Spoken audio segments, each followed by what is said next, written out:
Battal Gazi'mizin, Malatya'mızın en gözde yeri, mekanı olan Yıldıztepe'deyiz. Ancak Yıldıztepe'mizin de maalesef kangrene dönüşmüş bir sorunu var. Büyük bir kirliliğe sebep olan direkler var, radyoların, verici istasyonları var, televizyonların var.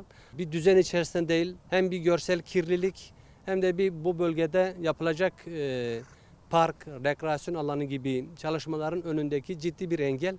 İnşallah önümüzdeki dönem içerisinde muhakkak valiliğimizle bir koordinasyon içerisinde bu istasyonun 1-2 merkezde toplanması için bir çalışmamız olacak.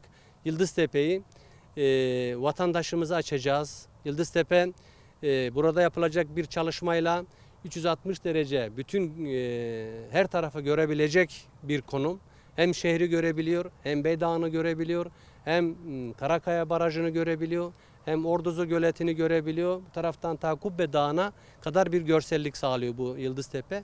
İnşallah buradaki bu verici istasyonların görsel kirliliğini bertaraf edip bir yerde hizmeti topladıktan sonra muhakkak bu bölgede inşallah Battal Gazi Belediye'miz bir rekreasyon alanı oluşturacak.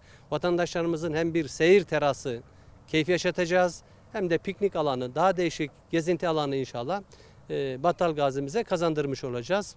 Bugün yine mesai arkadaşlarımla birlikte bölgeyi gezdik, notlarımızı aldık. İnşallah en kısa sürede bu konuda da proje çalışmalarımıza başlayacağız. Battal Gazi'mizi daha da güzelleştirmek için gece gündüz inşallah bütün ekiplerimizle sahada olacağız. Müsterih olsunlar, bizi takip etmeye devam etsinler. Teşekkür ederim.